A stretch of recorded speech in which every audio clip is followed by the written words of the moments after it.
ធ្វើការយើងយកពេលហ្នឹងមកសិក្សាបាទ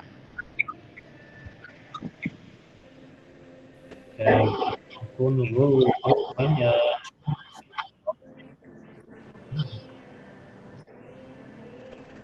បាទលោកគ្រូមានសំណួរចំណៃលោកគ្រូអត់ទៅខ្ញុំអត់ដឹងដែរនៅនេះខ្ញុំនៅក្នុងអាគារមួយធំអញ្ចឹងខ្ញុំរៀងមានបញ្ហា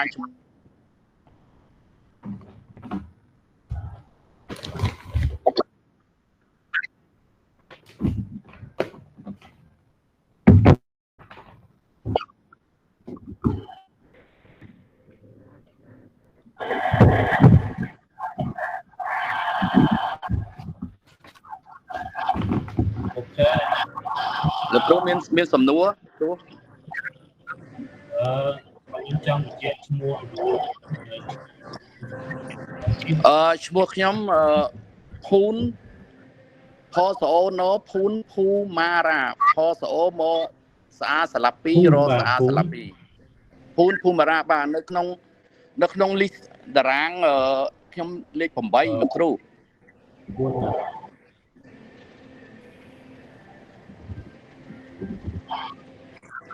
្មោះក្នុងលោកគ្រូលឺលោកគ្រូអ្នកគ្រូ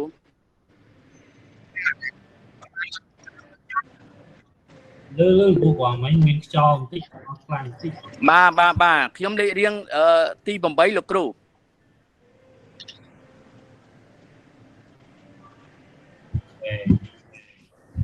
អូខេយើងអរគុណច្រើនគ្រូដែលបានធ្វើការបាទលោកគ្រូខ្ញុំក៏សូមអរគុណលោកគ្រូបាទលោកគ្រូផ្ទាល់បាទសូមអរគុណច្រើននិងលោកគ្រូអ្នកគ្រូទាំងអស់គ្នាបាទ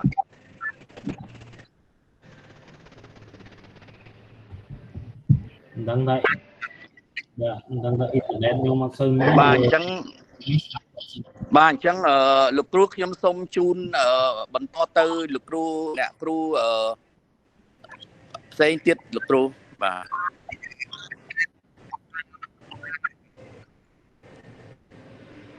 អូខេអរគុណច្រើនបាទអរគុណច្រើនលោកគ្រូអរគុណច្រើនបាទសូមអធិស្ឋានបើសិនជាមានការអត់លឺអត់ច្បាស់រហ័សរហូតលោកគ្រូ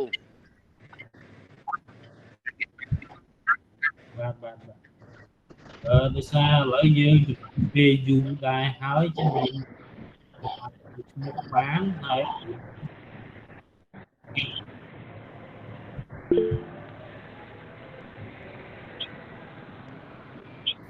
អត់ទៅលោកគ្រូសំឡេងខាងលោកគ្រូអត់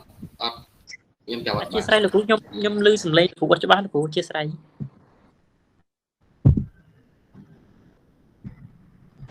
ណាហូ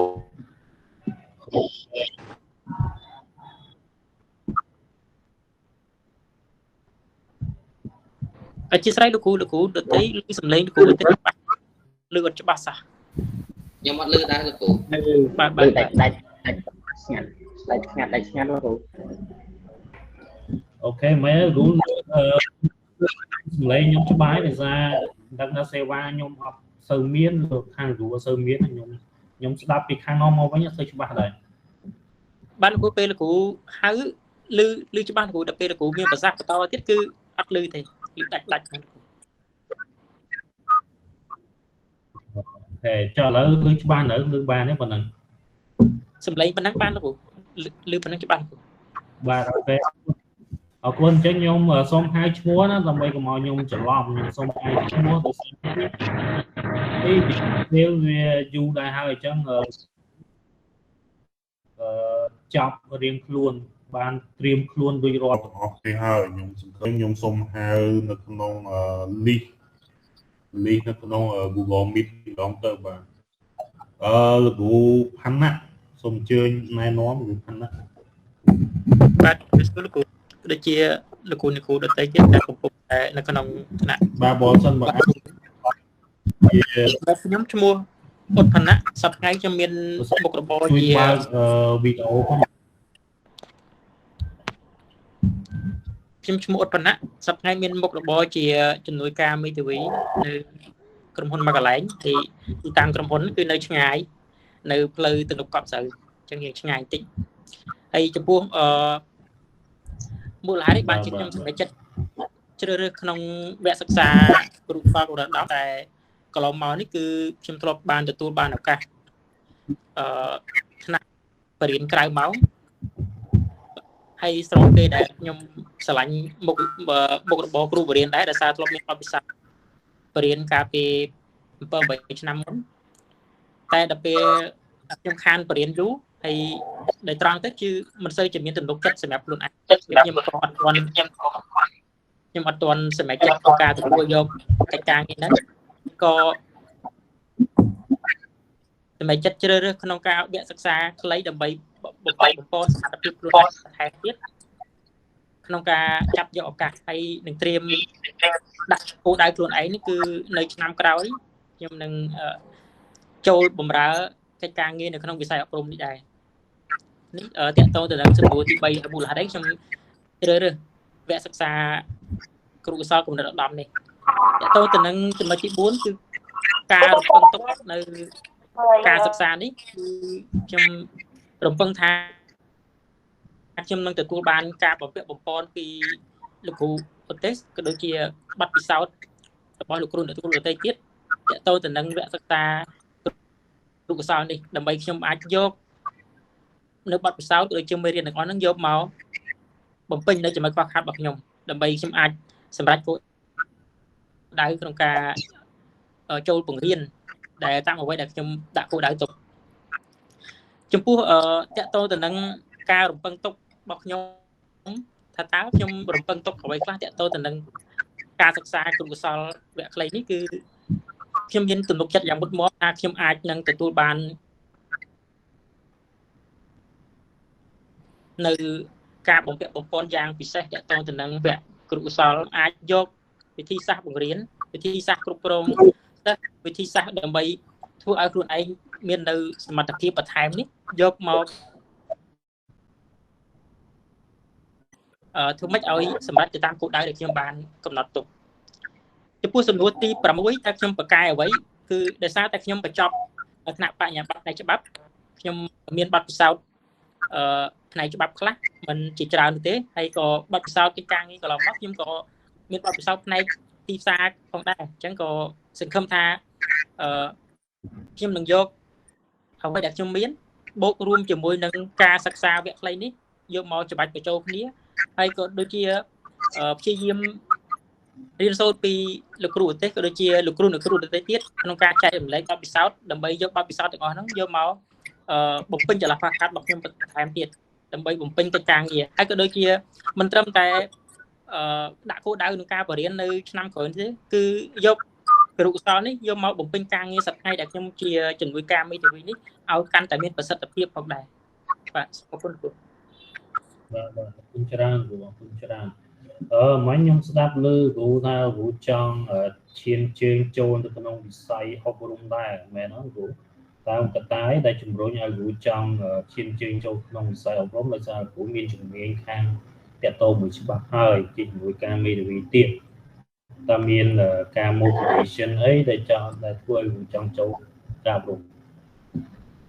បាទគ្រូកត្តាជំរុញសំខាន់បំផុតនោះគឺដោយសារតែ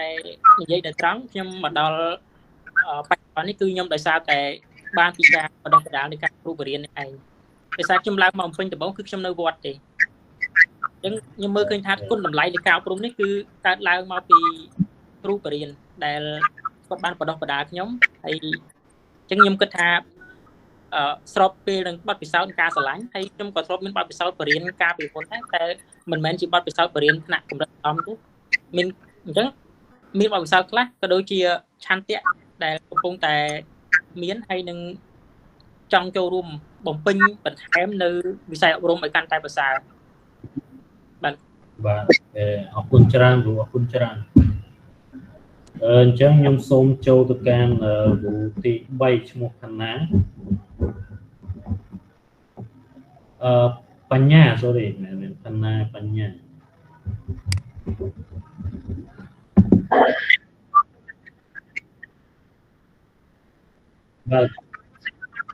lư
em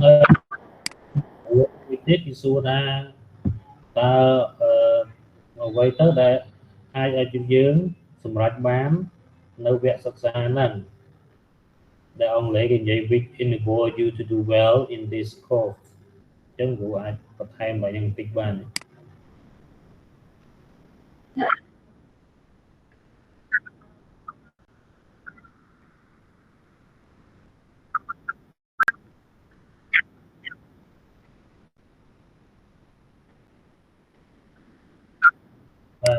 vũ mau pi chừng đi hàng xây tiền đại ta hay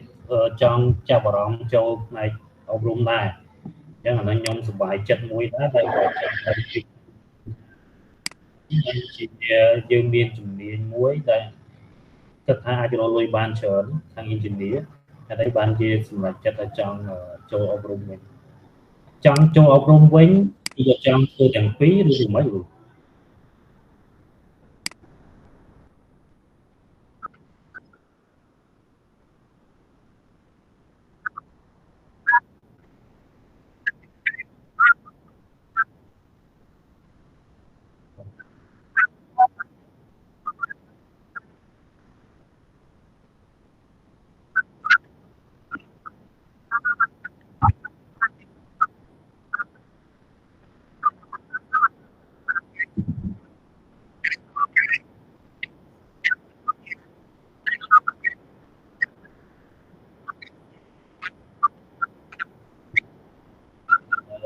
giấy châu ông rốn toàn dương miền bạch đông chia nẹt sầm lạnh chuột chất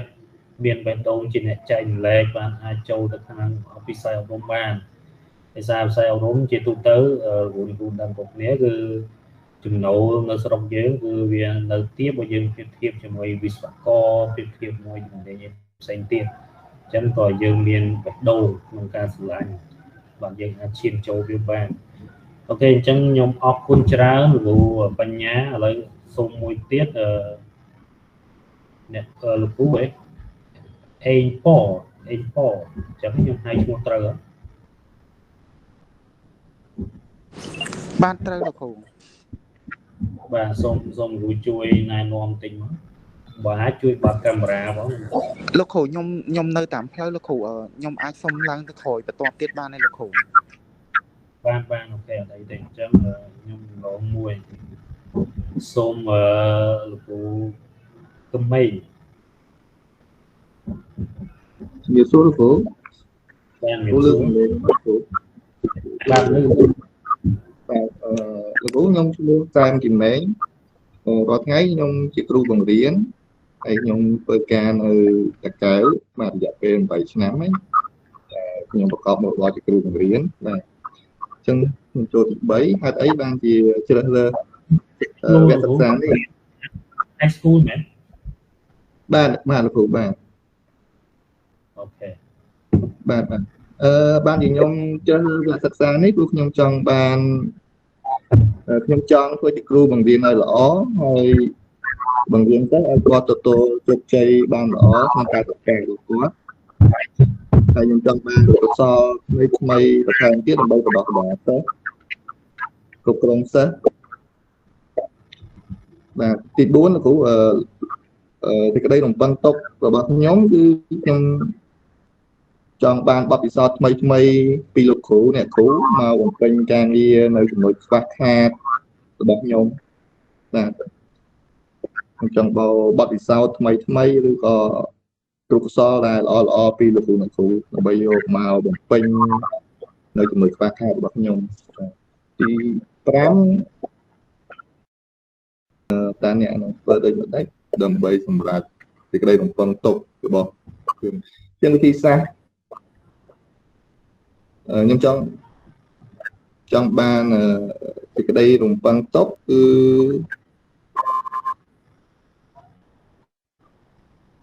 ខ្ញុំចង់បានវិធីសាស្ត្រដើម្បីគ្រប់គ្រងសិស្សបាទសេចក្តីរំពឹងទុកក្នុងវគ្គរៀននេះគឺវិធីសាស្ត្រគ្រប់គ្រងសិស្សបាទវិធីសាស្ត្របង្រៀនថ្មីបាទហើយចំណុចចុងក្រោយចំណុចល្អខ្ញុំគិតថាខ្ញុំបានរៀនរយៈពេលធ្វើជាគ្រូបង្រៀនរយៈពេល8ឆ្នាំចឹងបទពិសោធន៍ឲ្យខ្ញុំបង្រៀននេះច្រើនដែរអញ្ចឹងខ្ញុំអាចនឹងចាប់បាននៅចំណុចដែលរៀននៅវគ្គគ្រូសាស្ត្រនេះបានច្រើនបាទខ្ញុំប៉ុណ្ណឹងចំណុចទី6ហ្នឹងគេសួរមកតង់ទៀតគេសួរថាតើយើងធ្វើដូចម្ដេចដើម្បីអាចឲ្យយើងសម្រេចបាននៅឬក៏ធ្វើបានល្អនៅក្នុងវគ្គសិក្សាហ្នឹងទី6បាទដើម្បីសម្រេចបានជោគជ័យក្នុងវគ្គសិក្សាហ្នឹងមានតែការខិតខំប្រឹងប្រែងនៅការអានសៀវភៅបាទស្រាវជ្រាវរកចំណុចខ្វះខាតដែលយើងអត់មានតែយើងរកកន្លែងណាដែលលោកគ្រូអ្នកគ្រូបានផ្ដល់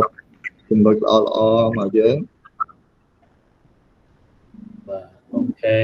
បាទគុណច្រើនគ្រូបាទអរគុណយ៉ាងគ្រូបាទគ្រូម្នាក់ទីអ្នកគ្រូសួរឈ្មោះសុភ័ក្រឈ្មោះដូចខ្ញុំដែរ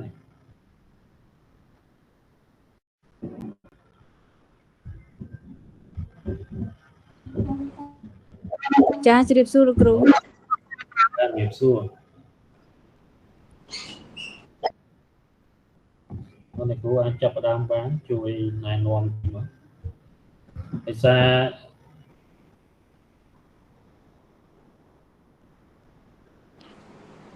ចាលោកគ្រូនេះខ្ញុំសូមជម្រាបសួរលោកគ្រូនិងលោកគ្រូអ្នកគ្រូនៅក្នុងក្រុមទាំងអស់គ្នានាងខ្ញុំឈ្មោះលាស់សុភ័ក្រហើយនាងខ្ញុំជាគ្រូបង្រៀនម្នាក់នៅ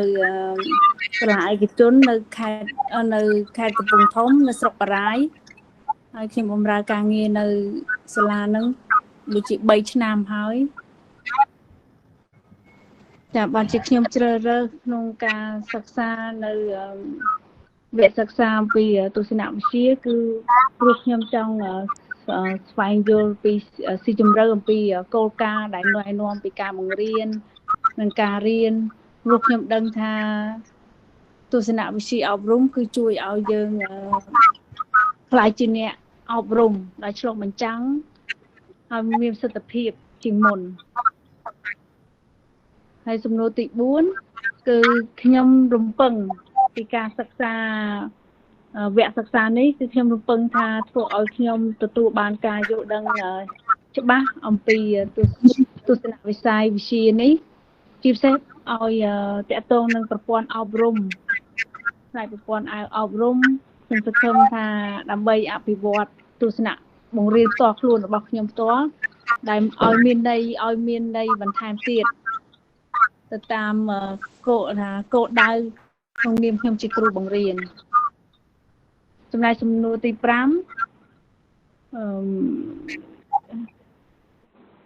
អ្វីដែលខ្ញុំរំពឹងដើម្បីអ្វីដែលខ្ញុំរំពឹងនោះគឺខ្ញុំរំពឹងថាខ្ញុំនឹងអាចចូលរួមគ្រប់សកម្មភាពហើយជាពិសេសបំពេញនៅកិច្ចការងារដោយឧស្សាហ៍ព្យាយាមហើយសហការជាមួយនឹងមិត្តរួមថ្នាក់ដើម្បីនឹងពង្រីកទស្សនៈរបស់ខ្ញុំចំណែកទី6គឺដែលតកតងនឹងជំនាញដែលអាចធ្វើឲ្យខ្ញុំបានល្អនៅក្នុងវគ្គសិក្សានេះគឺខ្ញុំគិតថាខាងទំនាក់ទំនងដើម្បីអនុញ្ញាតឲ្យខ្ញុំនឹងមានគំនិតឲ្យបានច្បាស់លាស់ថែមទៀតក្នុងការដែលសន្ទនាហើយនឹងប្រកបដោយទំនាក់ទំនងល្អជាមួយនឹងអ្នកដទៃចាខ្ញុំមានតែប៉ុណ្្នឹងលោកគ្រូអ្នកគ្រូបកកែខាងไหนបកកែខាងទំនាក់ទំនងឬក៏បកកែខាងផ្សេងគឺជាពិសេសគឺផ្នែកអ្វីដែលខ្ញុំធ្វើរាល់ថ្ងៃគឺខ្ញុំតាក់ទងអាណាព្យាបាលដើម្បីឲ្យមានពួកគាត់ដល់គ្នាចាប់អារម្មណ៍ក្នុងការចុះឈ្មោះចូលរៀននៅក្នុងសាលាឯកជនរបស់ខ្ញុំនៅខាងស្រុកបារាយណ៍អ្នកគ្រូបើសាលាខ្លួនឯងអត់ទេខ្ញុំមិនមែនសាលាខ្លួនតែឯងទេតែខ្ញុំធ្វើការឲ្យគេរៀនចំណេះដឹងទូទៅឬក៏ចំណេះដឹងទូទៅបាទអរគុណច្រើនអ្នកគ្រូអរគុណច្រើនចាអរគុណលោកគ្រូឥឡូវសូមអញ្ជើញមិនដឹងថាលោកគ្រូនេះខ្ញុំសូមហៅសុកជា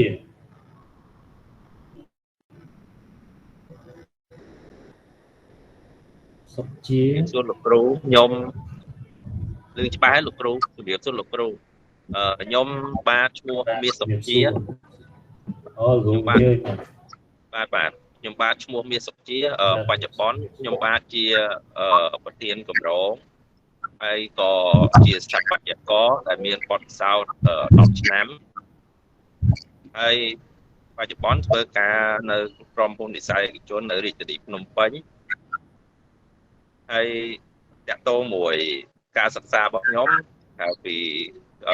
ជំនាញស្ថាបត្យកម្មក៏មានបញ្ចប់ថ្នាក់អនុបណ្ឌិតគ្រប់គ្រងពាណិជ្ជកម្មដែរហើយតាក់ទងមួយចំណុចទី3បានជាខ្ញុំសិក្សាវគ្គនេះខ្ញុំគិតថាអាចបំពេញបន្ថែមនៅចំណុចខ្វះខាតឬក៏មានឱកាសអាចចែករំលែកទៅតាមថ្នាក់ឧត្តមសិក្សានៅពេលថ្ងៃអនាគតហើយតាក់ទងមួយចំណុចទី4ខ្ញុំរំពឹងថាចំណេះដឹងអាចទទួលបានចំណេះដឹងបន្ថែមនិងការយល់ច្បាស់ពីអ្វីទៅជាទស្សនៈការអប់រំនិងវិធីសាស្ត្រការអប់រំតាក់ទងមួយចំណុចទី5ដើម្បីអនុវត្តទៅតាមឲ្យបានសម្រាប់ការរំពឹងទុកខ្ញុំនឹងអនុវត្តទៅតាមកម្មវិធីសិក្សានិងសកម្មភាពកិច្ចការដែលលោកគ្រូដាក់ឲ្យនិងយកពេលនិងអានបន្ថែមលើការងារលើកម្មវិធីសិក្សាតាក់ទងមួយចំណុចទី6ចំណុចដែលខ្ញុំពូកែគឺទី1គឺការគ្រប់គ្រងដឹកនាំក្រុមហើយនឹងដោះស្រាយបញ្ហាពួកអីរាល់ថ្ងៃគឺធ្វើការងារអស់ហ្នឹងអស់ហើយលោកគ្រូ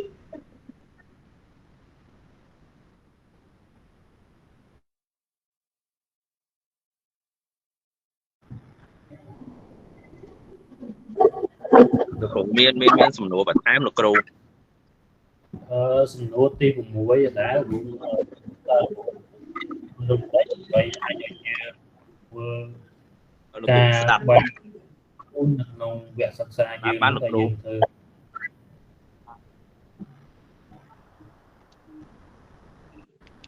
Hello លោក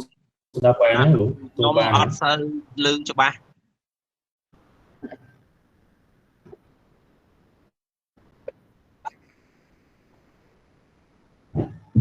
បាទ សូម អូ លោក ខេ គ្រូ អញ្ចឹងឥឡូវលឺនៅលឺច្បាស់នៅ លឺគ្រូលឺ បាទដោយសារគេសំណួរមកខាតទៀតគេសួរយើងថាតើយើងធ្វើដូចម្ដេចដើម្បីអាចធ្វើបានល្អក្នុងវគ្គសិក្សាហ្នឹងឬក៏និយាយសួរស្ដាប់រៀនឲ្យបានកែឬក៏ជោគជ័យក្នុងវគ្គសិក្សា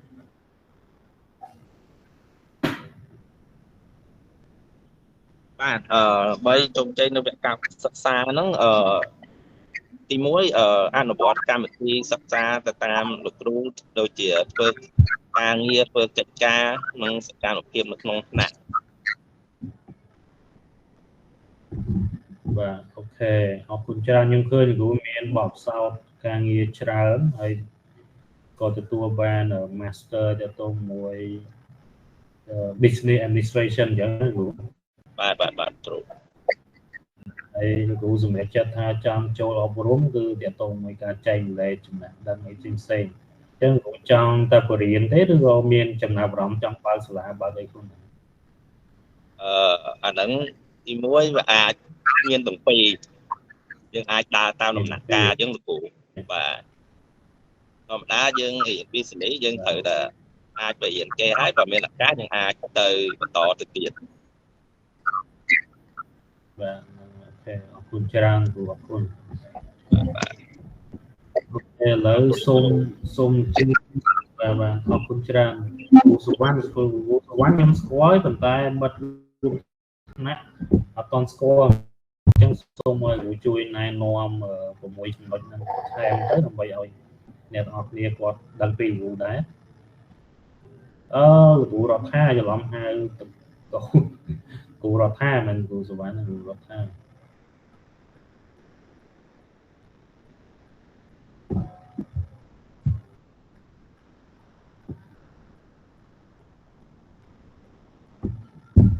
គ្រូរដ្ឋាទៅណាគ្រូរដ្ឋា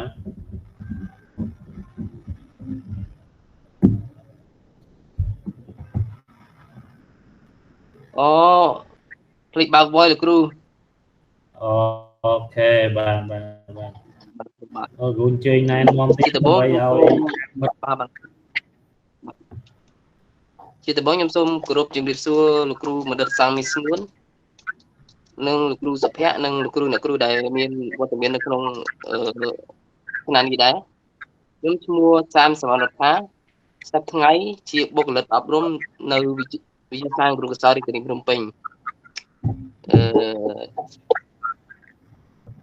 ខ្ញុំសូមមើលសំណួរទីលោកទី3សួរថាហេតុអ្វីបានជាជ្រើសរើសរៀនវគ្គនេះដោយសារតែខ្ញុំមកមានបទពិសោធន៍ក្នុងការបរៀនទេដូច្នេះខ្ញុំត្រូវរៀនស្វែងយល់បន្ថែមនិងចូលរួមវគ្គបំពេញបណ្ដាលគ្រូបរិញ្ញាដូចជាត្រូវការស្វែងយល់ពីវិធីសាស្ត្របង្រៀននិងចិត្តវិទ្យានិងវគ្គគ្រូកសលផងដែរសំណួរទី4សួរថាតើអ្នករំពឹងទុកអ្វីនៅក្នុងវគ្គនេះបន្ទាប់ពីសិក្សាវគ្គនេះរួចខ្ញុំរំពឹងទុកថានឹងស្វែងយល់ពីវិធីសាស្ត្របង្រៀនក៏ដូចជាគ្រូកសលហើយបានច្រើនទី5ដើម្បីតើអ្នកនឹងធ្វើដូចម្តេចដើម្បីសម្រេចការរំពឹងទុករបស់លោកគ្រូអ្នកគ្រូរបស់អ្នកដើម្បីសម្រេចការរំពឹងទុកហ្នឹងមានតែការព្យាយាមស្ដាប់លោកគ្រូឬក៏អ្នកគ្រូដែលគាត់បានបង្រៀនណែនាំផ្ដល់បទពិសោធន៍ល្អៗដែលគាត់ធ្លាប់បរៀននិងព្យាយាមធ្វើកិច្ចការរបស់លោកគ្រូអ្នកគ្រូដែលបានដាក់ឲ្យជាផ្សេងហ្នឹងគឺរៀនស្រាវជ្រាវនិងការអានសៀវភៅបានច្រើនចំណុចទី6ដូចជាខ្ញុំមិនដឹងថាខ្លួនឯងសប្តាហ៍មិនដឹងថាខ្លួនឯងប្រកែកខាងអីទេដោយសារខ្ញុំរៀននៅសាកល រដ្ឋបាលសាធារណៈជំនាញរដ្ឋបាលសាធារណៈដូចយើងហៅថាការងាររដ្ឋបាលហ្នឹងដូចជាការងារមួយវាពេលខ្លះមិនស្រួលឬក៏ពេលខ្លះមិនបាក់ដែរវាដូចជាការងារមួយនៅច្រានបាយគឺចប់មួយចូលមួយចប់មួយចូលមួយដូច្នេះខ្ញុំស្គមថាបន្ទាប់ពីរៀនវគ្គនេះហើយនឹងនាំអ្វីនឹងអាចមានចំណុចអ្វីដែលអាច apply ទៅលើការងារខ្ញុំបានហើយទី2នោះទី2នោះខ្ញុំនៅក្នុងវិស័យអប់រំវិស័យហ្នឹងស្ថាប័នហ្នឹងជាស្ថាប័នដែលបដិបដាគ្រូបង្រៀនដើម្បីឲ្យមានវិជ្ជាជីវៈត្រឹមត្រូវហ្នឹងដូច្នេះខ្ញុំអត់មានបទពិសោធន៍បង្រៀនទេអ្វីដែលខ្ញុំចង់បានដើម្បីឲ្យដូចគ្រូគេដទៃទៀតដើម្បីបង្កើតគុណវុឌ្ឍិខ្លួនឯងដូច្នេះមានតែការចូលរៀនវគ្គបំពន់ដើម្បីឲ្យយល់ដឹងពីវិធីសាស្ត្របង្រៀនគ្រូកសោវិជ្ជាវិទ្យានិងក៏ដូចជាមុខជំនាញវិជ្ជាផ្សេងៗក្នុងនេះមានខ្ញុំអរហើយលោកគ្រូបាទអរគុណគាត់ណាចង់ដឹងពីភាសាបរិញ្ញាឬក៏គ្រូមានចំណាប់អារម្មណ៍ចង់បរិញ្ញាថ្ងៃក្រោយបើសិនជាមានសមត្ថភាពបាទលោកគ្រូសិនជាយើងមានចំណេះដឹងច្រើនអាចនៅថ្ងៃអនាគតអាចចង់បរិញ្ញាដែរលោកគ្រូអូខេបាទឥឡូវនេះអត់មានសមត្ថភាពលោកគ្រូបាទអរគុណអីទេគ្រូអរគុណបាទឥឡូវសូមគ្រូរតនា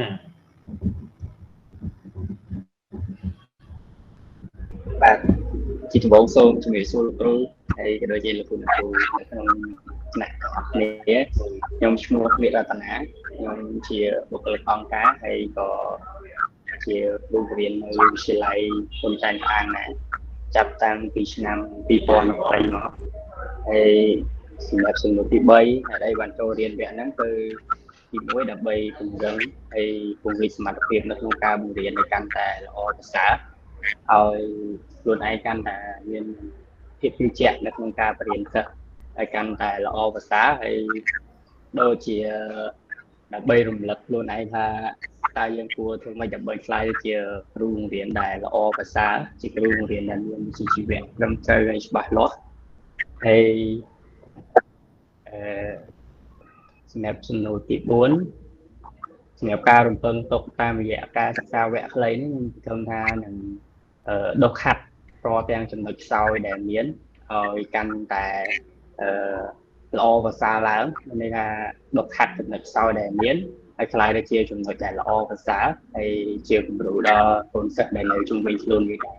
ហើយយើងមានសមត្ថភាពកាន់តែឲ្យយើងមានសមត្ថភាពកាន់តែល្អនៅក្នុងការបង្រៀនសិស្សបន្ថែមទៀតហើយដូចជាបណ្ដុះអ្នកសិក្សានៅក្នុងការជាគ្រូបង្រៀននៅកាន់តែល្អប្រសើរដែរសម្រាប់ការចូលរៀនគ្រូបសោតហើយសម្រាប់ចំណុចទី5ការធ្វើដើម្បីសម្រាប់ការរំពឹងទុកសម្រាប់ខ្ញុំផ្ទាល់ខ្ញុំយកវាទៅapply នៅក្នុងការបង្រៀនជារៀងរាល់ថ្ងៃអ្វីដែលរៀនបានហើយចាប់ផ្ដើមដាក់ចូលទៅក្នុងការបង្រៀនរាល់ថ្ងៃដើម្បីឲ្យការដែលយើងរំពឹងទុកថាយើងនឹងធ្វើវាបានល្អដល់ខាត់ចំណុចខ្សោយហ្នឹងកាន់តែល្អហ្នឹងគឺត្រូវការដាក់វាចូលនៅក្នុងការបង្រៀនដើម្បីយើងដឹងថាតើយើងបានសម្រេចនៅការរំពឹងទុករបស់យើងនៅក្នុងភាពជាគ្រូឬក៏ជាអ្នកគ្រប់គ្រងនៅក្នុងសិស្សឬជានៅក្នុងថ្នាក់អីចឹងទៅសម្រាប់បកែអីខ្ញុំក៏មិនច្បាស់ដែរដោយសារខ្ញុំចប់បញ្ញាបត្រ IT ហើយបច្ចុប្បន្នក៏បរៀនកុំព្យូទ័រតែអ្វីដែលខ្ញុំឃើញខ្ញុំបកកាមួយទៀតនេះគឺសុបាយនឹងការបង្រៀនហើយសិស្សដែលគាត់រៀនមួយខ្ញុំគាត់សុបាយក្នុងការរៀនដែរអញ្ចឹងសុបាយទាំងអស់គ្នាសុបាយទាំងគ្រូសុបាយទាំងសិស្សសុបាយនៅក្នុងការបរៀនហើយសុបាយក្នុងការរៀនជាអ្វីដែលខ្ញុំធ្វើហើយដើម្បីឲ្យធ្វើឲ្យកាន់តែល្អនៅក្នុងការសិក្សាវគ្គនេះដូចជាអ្វីដែលខ្ញុំបានលើកឡើងនៅក្នុងចំណុចទី5ដែរគឺថា យកអ្វីដែលរៀនបានទៅអនុវត្តនៅក្នុងការងារដែលយើងកំពុងធ្វើប្រចាំថ្ងៃដើម្បីឲ្យដុសខាត់អ្វីដែលយើងខ្វះខាតឲ្យបំពេញយើងអ្វីដែលខ្វះខាតហ្នឹងទៅជាចំណុចដែលល្អប្រសើរហើយយើងជាបណ្ដុះភាពជឿជាក់នៅក្នុងការបង្រៀនសិស្សទៅកាន់តែល្អប្រសើរហើយធម្មតាយើងបើសិនជាសម្រាប់ខ្ញុំក្នុងនាមជាគ្រូបរិញ្ញាបត្រត្រូវតែបកកែជាងសិស្សអញ្ចឹងតែការរៀនបន្ថែមរហូតដើម្បីឲ្យចំណេះដឹងកាន់តែទូលំទូលាយហើយក្នុងការបង្រៀនសិស្សកាន់តែទទួលបានចំណេះដឹងកាន់តែល្អប្រសើរតាមរយៈយើងជាអ្នកបង្រៀនកាន់ពួកគាត់ដែរហ្នឹងគឺមានប៉ុណ្ណឹងខ្ញុំចង់បញ្ជាក់រួមបន្តិចរូបរៀននៅក្នុងក៏នេះក៏មិនរៀនបរិញ្ញាបត្រ IT ហ្នឹងរៀនកម្ពុជាទៅសិននៅសុំម្ដងទៀតលោកគ្រូអត់ទៅលើនៅសាលាណានៅ high school ឬក៏នៅអនុវិទ្យាល័យខ្ញុំនៅវិទ្យាល័យលោកគ្រូ high school high school បាទបាទអូខេអរគុណច្រើនបាទអូខេឥឡូវសូមអញ្ជើញគ្រូរាវីខ្ញុំស្គាល់ហើយដែរតែ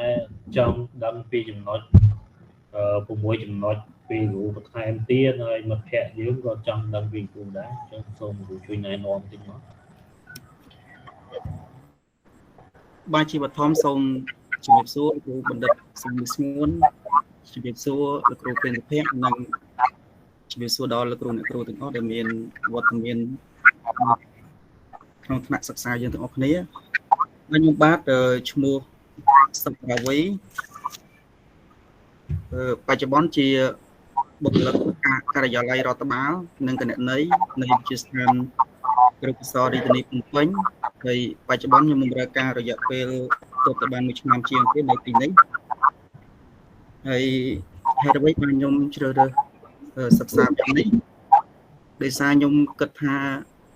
វគ្គនេះគឺពិតជាមានសារៈសំខាន់សម្រាប់យើងទាំងអស់គ្នាជាពិសេស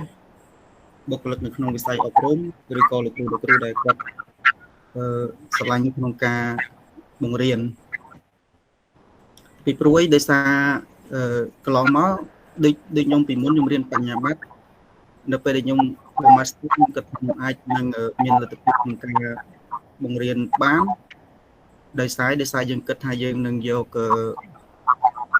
វិសាស្ត្រឬក៏រំនាំទៅតាមសាស្ត្រាចារ្យដែលគាត់បានបង្រៀនយើងប៉ុន្តែទស្សនវិជ្ជាជាក់ស្ដែងនៅពេលយើងបានចូលរៀននៅវគ្គសិក្សាគ្រូកសលនេះបានយើងដឹងថាការបង្រៀនការដែលយើងរៀនពីមុនគឺយើងសិក្សាទៅតាមទម្លាប់ដែលយើងពុំបានសិក្សាទៅតាមវិធីសាស្ត្រឬក៏ឆ្លងកាត់គ្រូកសលបានច្បាស់លាស់នោះទេហើយមួយវិញទៀតដោយសារខ្ញុំនៅក្នុងវិស័យអប់រំផងខ្ញុំប្រឡងមកទីនេះក៏ខ្ញុំមិនបានឆ្លងកាត់គ្រូកសលដែរគឺខ្ញុំប្រឡងចូលហើយមកបម្រើការងារតែម្ដងអញ្ចឹងបើសិនជាខ្ញុំនៅក្នុងវិស័យអប់រំនៅក្នុងសាលាគ្រូកសលជាខ្ញុំមិនបានសិក្សាយល់ដឹងអំពីគ្រូកសលឬក៏វិធីបង្រៀនទេវាហាក់បីដូចជាវាអត់ឆ្លើយតបទៅនឹងកន្លែងបម្រើការងាររបស់យើងហើយសំណួរទី4ក្តីរំពឹងទុកហើយនឹងចង់បានអ្វីពីវគ្គនេះដោយសារខ្ញុំគិតថានៅក្នុងវគ្គនេះយើងសិក្សាទស្សនវិជ្ជាអប់រំអញ្ចឹងអ្វីដែលខ្ញុំចង់បាននៅក្នុងវគ្គនេះខ្ញុំគិតថាលោកគ្រូនឹងមានវិធីសាស្ត្រក្នុងការចែករំលែកជាពិសេសពាក្យកលឹះសំខាន់នៅក្នុងទស្សនវិជ្ជាអប់រំឬក៏ទ្រឹស្ដីអ្នកប្រាជ្ញទស្សនវិទូដែលគាត់បានលើកឡើងនៅក្នុងវិស័យអប់រំលោកគ្រូនឹងលើកយកមកបង្ហាញទៅដល់សិក្ខាកាមគ្រូយើងទាំងអស់គ្នាហើយសំណួរទី5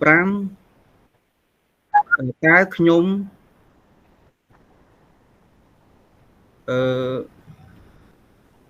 សម្រេចដើម្បីឲ្យសម្រេចនៅការសិក្សានេះបានតែខ្ញុំត្រូវធ្វើអ្វីខ្លះនៅក្នុងនេះខ្ញុំអាចលើកយកតែ3ចំណុចសំខាន់ទេ ពីព្រោះនៅក្នុងថ្នាក់នេះជាថ្នាក់មួយដ៏សំខាន់ដើម្បីសម្រេចបានគឺខ្ញុំត្រូវយកចិត្តទុកដាក់ស្ដាប់ការបង្រៀនរបស់គ្រូទេសពាក់ព័ន្ធទៅនឹងការចែករំលែកនៅចំណេះដឹងបទពិសោធន៍ពាក់ព័ន្ធទៅនឹងមុខវិជ្ជាទស្សនៈវិជ្ជាអប់រំហើយទី2ខ្ញុំនឹងទទួលបានចំណេះដឹងពីលោកគ្រូអ្នកគ្រូដែលជាសិក្ខាកាមទាំងអស់គ្នាគាត់មានបទពិសោធន៍ផ្សេងគ្នាមកពីស្ថាប័នអង្គភាពផ្សេងគ្នាគាត់នឹងចែករំលែកជាពិសេសគាត់សិទ្ធិអ្នកមានបទពិសោធន៍យូរឆ្នាំហើយចំណុចទី3ហ្នឹងខ្ញុំគិតថាបើសិនជាខ្ញុំមិនមានការសិក្សាស្រាវជ្រាវបន្ថែមទេខ្ញុំក៏អត់អាចសម្រេចបាននៅការសិក្សានេះបានដែរហើយសំណួរចុងក្រោយតើខ្ញុំពូកែអ្វីដែលអាចធ្វើឲ្យការសិក្សានេះទទួលបានជោគជ័យបើទស្សនវិជ្ជានៃការពូកែដូចជាមិនពូកែអីឲ្យច្បាស់លាស់ទេពីព្រោះដោយសារដូចលោកគ្រូរដ្ឋាដែលគាត់បានធ្វើបទបង្ហាញមុនហ្នឹងចឹងខ្ញុំមកពីខ្ញុំបញ្ញាបត្ររដ្ឋបាលបើនិយាយមែនតើខ្ញុំទី12ខាងសង្គមបញ្ញាបត្ររដ្ឋបាលហើយដល់ពេលមកបម្រើការងារនៅក្នុងវិស័យអប់រំអញ្ចឹងវាដែលយើងបកកាយពីច្រើនទៅតាមជំនាញព្រោះដោយសារយើងរៀនជំនាញហ្នឹងយើងសិក្សាស្រាវជ្រាវទៅលើជំនាញហ្នឹងហើយដើម្បីឲ្យសិក្សានេះទទួលបានជោគជ័យមានស្វ័យសិក្សាខ្លួនឯងបន្ថែមហើយនឹងព្យាយាមខិតខំ research បាទអរគុណច្រើនលោកគ្រូបាទអរគុណលោកគ្រូអរគុណអូខេអញ្ចឹងអនាគតទៅក៏លោកចង់បរៀនឲ្យត្រូវមិនតាមបាទលោកគ្រូបាទបាទ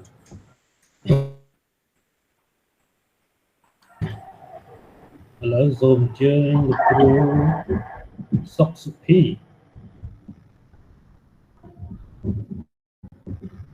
បាទជម្រាបសួរគ្រូចា៎ធ្វើដំណើរតាមផ្លូវដល់ប្រាសាំងចូលសម្រួលយ៉ាងបាទហើយចំពេលបាទគ្រូគាត់គាត់បង្ហាញនាំខ្លួនតែក៏សម្រាប់បន្តិចគ្រូចាំវេនខ្លួនឯងដែរលោកចឹងចាប់ដើមសូមជម្រាបសួរលោកគ្រូអ្នកគ្រូទាំងអស់នៅក្នុងថ្នាក់ខ្ញុំបាទឈ្មោះលឹមសុកសុភីបច្ចុប្បន្នជាប្រធានគម្រោងមួយដែរនៅក្នុងក្រុមហ៊ុនឯកជនខ្ញុំជំនួយរបស់ខ្ញុំគឺវិស្វករហើយខ្ញុំមកពេញការងារជាវិស្វករនេះ15ឆ្នាំព្រោះខ្ញុំចប់បញ្ញាបត្រ2010បាទហើយហេតុអ្វីបានសម្រេចចិត្តចូលសិក្សាវគ្គនេះពីព្រោះខ្ញុំចង់បានចំណេះដឹងទាក់ទងជាមួយនឹងការបង្រៀនទាំងគ្រូកសលហើយវិជ្ជាជីវៈក្នុងការបង្រៀនហើយអ្វីដែលរំពឹងថានឹងចង់បានក្នុងវគ្គនេះដែរគឺយើងចង់បានថាយើងមានវិធីសាស្ត្របង្រៀនរបៀបណាទៅកាន់ប្រភេទសិស្សផ្សេងគ្នា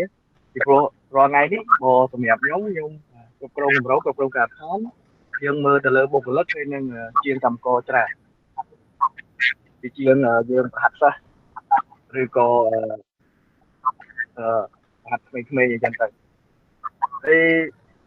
ដែរគឺដោយសារតែយើងចង់ចែករំលែកបទពិសោធន៍របស់យើងទៅកាន់ក្មេងៗចំនួនក្រោយដែរតាមរយៈជំនាញរបស់យើងអញ្ចឹងក៏សម្រាប់ចិត្តថាចូលរៀនវគ្គនេះហើយចូលដល់ចំណុចទី5គ្រូតាមមុនហ្នឹងយើងបាននិយាយពីចំណុចទី4ថាយើងចង់បានចំណេះដឹងជំនាញទាក់ទងនឹងវិជ្ជាជីវៈគ្រូហ្នឹងតែយើងគួរតែធ្វើយ៉ាងម៉េចដើម្បីឲ្យការបង្រៀនរបស់យើងព្រោះយើងគឺចង់ចែករំលែកបទពិសោធន៍របស់យើងកុំឲ្យចែករំលែកតែបទពិសោធន៍ទៅលើការងារពេកអញ្ចឹងយើងអាចចេះរៀបចំកិច្ចតែងការបង្រៀនបែបណាអញ្ចឹងអ្វីដែលអាចថាធ្វើឲ្យខ្ញុំសម្រេចបាននៅការរំពឹងទុកនេះគឺមានតែចូលរួមរាល់សកម្មភាពដែលគ្រូបង្រៀនតាមកម្មវិធីសិក្សាផងសាលា ហើយក៏យកអ្វីដែលទទួលបានពីលោកគ្រូទៅអនុវត្តទៅលើការងារជាក់ស្ដែងព្រោះពេលខ្លះសម្រាប់ការដោះស្រាយបញ្ហានៅការដ្ឋានអីអាចមានកលឹះពីលោកគ្រូដែលគាត់ចែកម្លែកបទពិសោធន៍គាត់ក្នុងការគ្រប់គ្រងថ្នាក់របស់គាត់ហ្នឹងវាត្រូវដែរសម្រាប់ចំណុចទី6បើតើតងនឹងខ្ញុំបុកអីនោះបើយើងនិយាយចំខ្ញុំអាចនិយាយបានថាខ្ញុំអាចគ្រប់គ្រងគម្រោងជាងកម្មករអីហើយបុគ្គលិកមួយចំនួនមិនហើយអ្វីដែលធ្វើឲ្យតែអាចធ្វើឲ្យល្អក្នុងវគ្គសិក្សានេះគឺមានតែព្យាយាមចូលរួមរាល់គ្រប់សកម្មភាពពីព្រោះបើពេលវេលាពេលខ្លះខ្ញុំរៀនថាវាប្រហែលរហូតពេលវេលាទីប៉ុន្តែព្យាយាមចូលរួមឲ្យបានរាល់សកម្មភាពហើយស្វ័យសិក្សាបន្ថែមនៅពេលទំនេរពីការងារអរគុណលើខ្ញុំមានប៉ុណ្ណឹងអរគុណច្រើនអញ្ចឹងគ្រូគាត់ជាតកតងមួយ project manager មួយដែរហើយគាត់ចង់ចាប់អារម្មណ៍ចូលទៅក្នុងវិស័យអប់រំនេះគឺចង់ចែករំលែកចំណេះដឹងត្រូវគ្រូចែករំលែកទៅកាន់អ្នកផ្សេងបាទជាចំណុចតែគ្រូគាត់ពីច្រើនគាត់តែងតែមានគាត់ចង់ធ្វើអញ្ចឹងដើម្បីចែករំលែកទោះបីអ្នកខ្លះគាត់ធ្វើការដល់ធំដុំឬក៏រកប្រាក់ចំណូលបានច្រើនហើយក៏គាត់នៅតែចង់ត្រឡប់មកជាគ្រូដែរដើម្បីអីមានឱកាសក្នុងការចែករំលែកហ្នឹងអញ្ចឹងអរគុណច្រើនព្រោះឥឡូវសូមអញ្ជើញអ្នកគ្រូសុភាពលោកគ្រូប្រាប់យ៉ាព្រីតែអត់តណាលោកប្រាប់នៅសល់3នាក់ទៀត4នាក់ទៀតអញ្ចឹងបើជាអត់ចាំបាច់ break ទេមើលទៅព្រីតែតែម្ដងតែពេលហើយឬក៏យើងចាំ break តែនៅ session ទី2គ្រូចាំ break តែ session ទី2ទៅមកទៅនៅទី2ឥឡូវដោយសារវាជិតដល់ម៉ោងមកហើយអូខេអ្នកគ្រូសុភាពសូមអញ្ជើញចាសូមជម្រាបសួរលោកគ្រូទាំងពីរអ្នកចាលោកគ្រូអទេសទាំងពីរអ្នកនិងលោកគ្រូអ្នកគ្រូអរគុណនេះខ្ញុំឈ្មោះម៉ៅសុភាពសប្តាហ៍ថ្ងៃមានតួនាទីជានាយិកាសាលាឯកជនគ្រប់គ្រងមានសាលាបតីសហគមន៍ចាហើយនឹងសាលាឯកជនហ្នឹងមាន2កន្លែងចាលោកគ្រូនៅខេត្តកំពង់ចាមហើយនិងខេត្តត្បូងឃ្មុំហើយនៅក្នុងសាលារបស់ខ្ញុំក៏ជាសាលាចំណេះទូទៅបាន4ឆ្នាំដែរលោកគ្រូហើយសាលាខ្ញុំមានតែបឋមសិក្សាទេតែសាលាចាប់ដើមឡើងគឺដោយចាប់ដើមចេញពីក្រុមជំនុំ Church អញ្ចឹងទៅ20ឆ្នាំដែលខ្ញុំបម្រើការនៅ Church ហ្នឹងហើយ11ឆ្នាំមុនក៏យើងចាប់ដើមជួយសហគមន៍ហើយក៏ឃើញថាការងារអប់រំហ្នឹងវាបានជួយដល់សង្គមច្រើនក៏យើងចាប់ផ្ដើមវិវត្តខ្លួនទៅជាសាលាឯកជនដំបូងយើងបរៀនអត់យល់លុយទេតែឥឡូវនេះដើម្បីទ្រទ្រង់គ្រូហើយយើងក៏ផ្ដាច់ជំនួយពីបរទេសមកបរទេសគេជប់ជួយយើងក៏ឥឡូវក៏មានប្រាក់ចំណូលសម្រាប់គ្រប់បុគ្គលិកហើយសម្រាប់តួនាទីរបស់ខ្ញុំជានាយិកាផងក៏ជាអ្នកដឹកនាំក្រុមជំនុំផងជាគ្រូបង្រៀនទៅទទួលបានការងារហ្នឹងថ្មី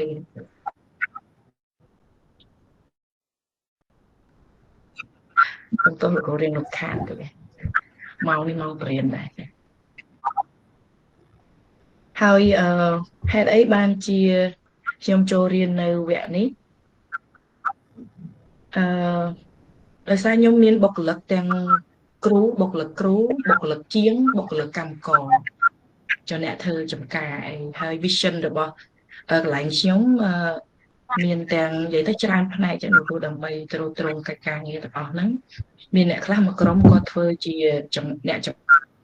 ការធ្វើជាងសំណង់ហើយនឹងជាគ្រូបរៀនអញ្ចឹងខ្ញុំក៏ទទួលបានការអប់រំនោះគឺបានរៀន Bachelor Degree English Linguistics ភាសាបរទេសហើយនឹង Master Degree នៅភាសាអង់គ្លេសដែរចា៎ព្រមទាំង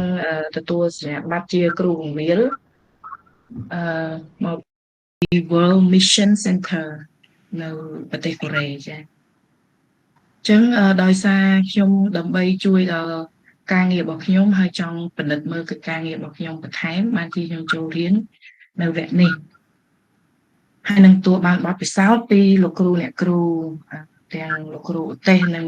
លោកគ្រូអ្នកគ្រូដែលចូលរៀនដែរហើយដំបូងខ្ញុំគិតថាចូលរៀនគ្រាន់ស្ដាប់ទេដើម្បីមកជំរុញការងាររបស់ខ្ញុំឲ្យល្អប្រសើរប៉ុន្តែចូលមកខ្ញុំក៏រៀនបានមួយថាចង់ធ្វើជាគ្រូអ្នកដឹកនាំត្រូវការសមត្ថភាពនឹងច្រើនណាស់ចឹងដំបូងខ្ញុំគិតថាគ្រាន់តែស្ដាប់ទេតែឥឡូវហ្នឹងគឺរៀនមែនតែនចឹងប្រហែលជាសូមច្បាប់លោកគ្រូ1ម៉ោង2ម៉ោងដោយសារជាប់ដឹកនាំក្រុមពួកជំនុំបង្រៀនព្រះគម្ពីរអីទៀតលោកគ្រូចានឹងដើម្បីសម្រេចបានគោលដៅខ្ញុំថាចូលរៀនឲ្យបានទៀងទាត់សិក្សាស្រាវជ្រាវហើយនៅអ្វីដែលលោកគ្រូបានដាក់ឲ្យហើយនឹងរៀនពីលោកគ្រូផ្សេងដោយលោកគ្រូខ្លះគាត់មានបទពិសោធន៍ក៏បានរៀនពីគាត់ចាចុងក្រោយដូចជាចំណុចទី6ចាចំណុចទី6ប្រកែអីគេខ្ញុំនៅក្រៅពីការដឹកនាំទាំងអស់នេះមានចំណូលចិត្តរបស់ខ្ញុំឃើញថាវាក៏ជាផ្នែកល្អដែលខ្ញុំធ្វើទៅមនុស្សចូលចិត្តដែរដូចជាការរៀបចំដាំដុះហើយខ្ញុំមានកន្លែង camping ល្មមអាចមនុស្ស50ទៅ100នាក់ camping ពីមុនមកវាដូចថាអត់មានអីតែដោយសារមានកំណត់ស្រឡាញ់ចង់បានចូលចិត្តចឹងក៏មានរៀបចំកន្លែងសម្រាប់ camping ហើយមានចំការចឹងតាក់ទងជាមួយធម្មជាតិខ្ញុំរៀបចំកន្លែងសាលារៀនធ្វើឲ្យមានសោភ័ណភាពស្អាតបាតខ្ញុំក៏គិតថាជាចំណូលចិត្តរបស់ខ្ញុំ decor សិល្បៈហើយនឹងតន្ត្រីដែរខ្ញុំអាចប្រើបានមួយចំនួនចា៎ហើយនឹងសម្រាប់ភាសាវិញខ្ញុំចេះភាសាអង់គ្លេសភាសាកូរ៉េថៃហើយនឹងភាសាចិនកំពុងតែរៀនបានខ្លះចូលចិត្តភាសាហើយរៀនក៏ដូចចាប់ចេះអញ្ចឹងអរគុណគ្រូមានបាទអរគុណច្រើនអ្នកគ្រូច្រើន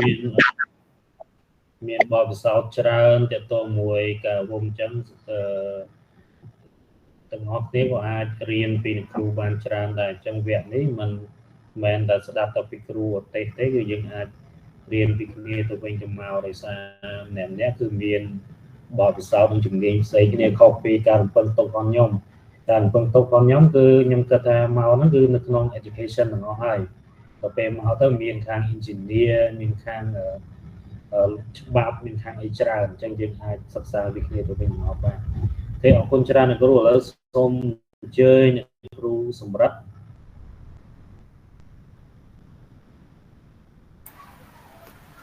ចាជំរាបសួរលោកគ្រូមានសួរលោកគ្រូសុភ័ក្រហើយនឹងលោកគ្រូអ្នកគ្រូដែលក្រុមអ្នកនេះដែរខ្ញុំឈ្មោះសំរិទ្ធស្រស់ហើយបច្ចុប្បន្នខ្ញុំជាបុគ្គលិកអង្គការឯកជនខ្ញុំធ្វើការនៅទីនេះរយៈពេល14ឆ្នាំហើយហើយនេះបានជាខ្ញុំជ្រើសរើសវគ្គសិក្សានេះតាមពិតខ្ញុំអត់បានដឹងព័ត៌មានទាក់ទងនឹងវគ្គសិក្សានឹងដែរតែប៉ុន្តែស្ថាប័នរបស់ខ្ញុំបានណែនាំខ្ញុំថាយើងមានវគ្គសិក្សាពីផ្សងហើយពីមុនមកខ្ញុំអត់បានចូលរួមវគ្គសិក្សាលើកអញ្ចឹងពីមុនមកហើយអញ្ចឹងពេលខ្ញុំចាប់តាមចូលរៀនទី1គឺស្ថាប័នជំរុញហើយពេលដែលខ្ញុំចូលរៀនខ្ញុំយល់ថាវាល្អសម្រាប់ខ្ញុំអភិវឌ្ឍខ្លួនឯងពីព្រោះបច្ចុប្បន្នយើងធ្វើច្រើនជាងយើងមានថាយើងរៀនដែរប៉ុន្តែយើងរៀនវគ្គខ្លីៗជាមួយនឹងស្ថាប័នរបស់យើងពីខាងក្រៅចា៎ទៅគ្នាទៅវិញទៅមកហើយយើងអត់ដែរបានចូលរៀនកម្មវិធីសិក្សារបស់រដ្ឋច្រើនណាស់នេះហើយដល់ពេលយើងបានចូលរៀនទៅដូចមានអារម្មណ៍ថាសប្បាយចិត្តហើយរៀនបានអ្វីៗថ្មីដែរហើយជាអីដែរការរំពឹងទុកពីស្ថាប័នរបស់ខ្ញុំក្នុងការបញ្ចូលពួកខ្ញុំមករៀនដែរអញ្ចឹងណាសម្រាប់ខ្ញុំខ្លួនឯងខ្ញុំគិតថាវគ្គសិក្សានេះជួយខ្ញុំច្រើនហើយជាហេតុផលមួយដែលខ្ញុំស្នេហ៍ចិត្តជ្រើសរើសដែរមិនមែនមានថាអូគាត់ជំរុញមកខ្ញុំអត់មានសិទ្ធិបដិសេធទេប៉ុន្តែខ្ញុំមានសិទ្ធិបដិសេធប៉ុន្តែគាត់ថាខ្ញុំយល់ថាខ្ញុំត្រូវការរៀនអីមួយចេញពីស្ថាប័នគាត់ដែរអាចជួយអភិវឌ្ឍជំនាញដែលខ្ញុំកំពុងធ្វើបច្ចុប្បន្នណាហើយមួយទៀតនោះអ្វីដែលខ្ញុំរំពឹងទុកថាខ្ញុំទទួលបានពីការសិក្សាវគ្គនេះគឺ ខ្ញុំគិតថាវាអាចជួយឲ្យខ្ញុំអភិវឌ្ឍជំនាញភាពជាអ្នកដឹកនាំរបស់ខ្ញុំជំនាញទ្រឹស្ដីពិសេសបច្ចុប្បន្នយើងធ្វើច្រើនហើយមានថាយើងធ្វើប៉ុន្តែយើងអត់បានដឹងពីវិជ្ជាជីវៈច្បាស់លាស់ទេក្នុងការធ្វើវាឲ្យបានត្រឹមត្រូវតាមផ្លូវផ្នែកអញ្ចឹងណាហើយខ្ញុំគិតថាអ្វីដែលខ្ញុំរំពឹងចង់បានគឺចង់បានអ្វីមួយថ្មីដើម្បីអភិវឌ្ឍខ្លួនឯងហើយយកទៅប្រើប្រាស់នៅក្នុងស្ថាប័នដែលខ្ញុំកំពុងតែធ្វើការហ្នឹងកាន់តែប្រសើរឡើងថែមទៀតនិងមានឱកាសបន្តចែករំលែកអ្វីដែលមានទៅកាន់អ្នកដឹកនាំក្រោមបង្គាប់ក៏ដូចជាបុគ្គលិកឬក៏អ្នកដែលមានទំនាក់ទំនងជាមួយក្នុងស្ថាប័ននិងជាមួយនឹងបុគ្គលិកក្រោមបង្គាប់ដែរហើយសំណួរទី5នោះអ្វីដែលខ្ញុំដល់សំណួរទី5មែនទេលោកគ្រូអ្វីដែលខ្ញុំគិតថាខ្ញុំនឹងធ្វើអីជាមួយនឹងការរំពឹងទុករបស់ខ្ញុំហើយខ្ញុំគិតថាខ្ញុំនឹងយកវាទៅប្រើប្រាស់នៅក្នុងស្ថាប័នដែលខ្ញុំកំពុងតែធ្វើការដើម្បីឲ្យខ្ញុំមានឱកាសអភិវឌ្ឍស្ថាប័នដែលខ្ញុំកំពុងទទួលខុសត្រូវហើយនឹងជួយអភិវឌ្ឍអ្នកដឹកនាំរបស់ខ្ញុំបន្ថែមទៀតដែរមួយទៀតខ្ញុំគិតថាខ្ញុំបកកែនៅក្នុងវិស័យទំនាក់ទំនងដោយសារក្រៅពីខ្ញុំធ្វើការខ្ញុំក៏មានជំនួយមួយដែរជាមួយនឹងប្អូនរបស់ខ្ញុំយើងមិនធំដុំប្រហែលប៉ុន្តែ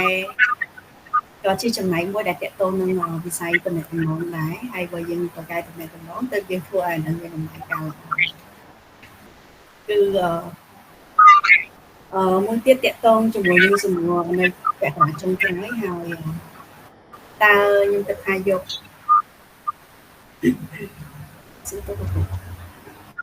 អ្វីដែលខ្ញុំអាចយល់ថាខ្ញុំអាចធ្វើបានល្អនៅក្នុងវគ្គសិក្សានេះគឺទី1ខ្ញុំចូលរៀនទៀងទាត់ទី2ខ្ញុំចូលរួមទទួលយកអ្វីដែលខ្ញុំបានទទួលពីការចែករំលែករបស់លោកគ្រូអ្នកគ្រូនៅក្នុងក្រុមក៏ដូចជាលោកគ្រូសាស្ត្រាចារ្យដែលបង្ហាត់បង្រៀនដែរហើយនឹងយកមកអភិវឌ្ឍយកមកប្រើប្រាស់មានន័យថាខ្ញុំរៀនហើយខ្ញុំយកមកប្រើប្រាស់ខ្ញុំរៀនហើយយកមកអផ្លាយក្នុងខ្លួនឯងពីព្រោះខ្ញុំមានជំនាញនៃការដឹកនាំបន្ថែមទៀតអញ្ចឹងខ្ញុំគិតថាហ្នឹងក៏ជួយខ្ញុំក្នុងការជួយឲ្យខ្ញុំមានឱកាសធ្វើបានល្អនៅក្នុងមេរៀនមួយហ្នឹងដែរការចូលរៀនទៀងទាត់ការយកចិត្តទុកដាក់នៅក្នុងការរៀនសូត្រហើយនឹងយកមកពិចារណាហើយអផ្លាយជាមួយខ្លួននេះជាចំណុចដែលខ្ញុំគិតថាវានឹងជួយឲ្យការសិក្សារបស់ខ្ញុំបានល្អប្រសើរចា៎អរគុណច្រើនគុណច្រើនបាទឥឡូវសូមអញ្ជើញលោកគ្រូសម្បត្តិ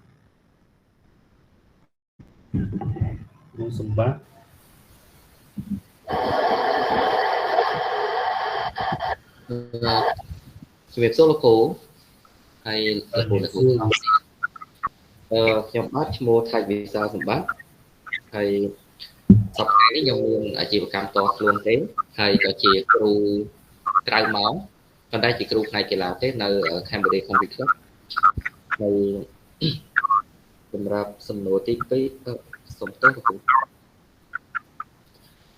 ហើយខេត្តអីបាន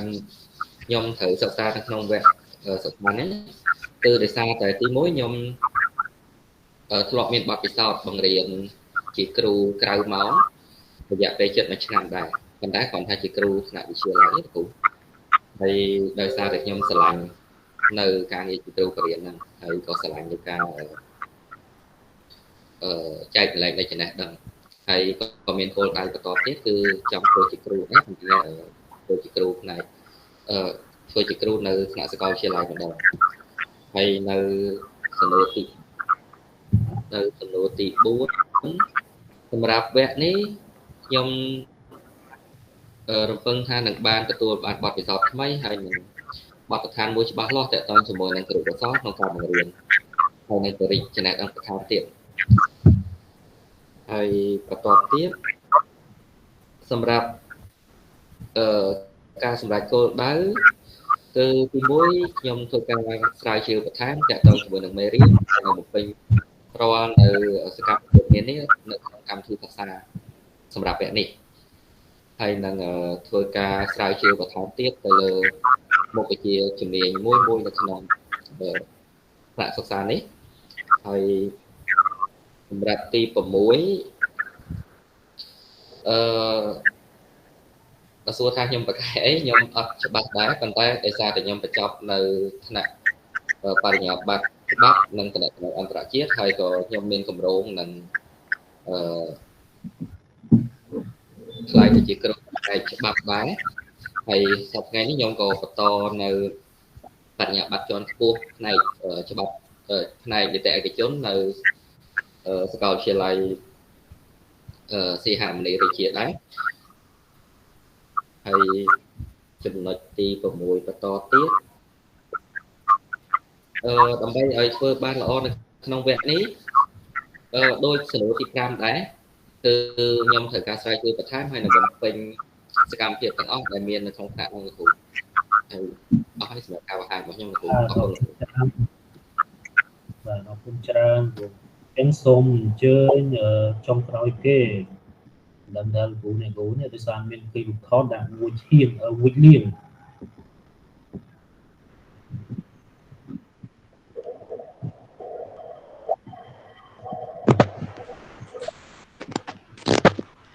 ជំរាបសួរលោកគ្រូអ្នកគ្រូខ្ញុំឈ្មោះផាន់វិលៀងហើយខ្ញុំជាគ្រូបង្រៀនម្នាក់នៅសាលាឯកជនមួយដែលនៅជិតផ្លូវ2004គឺនៅរាជធានីភ្នំពេញហើយរយៈពេលដែលខ្ញុំធ្វើ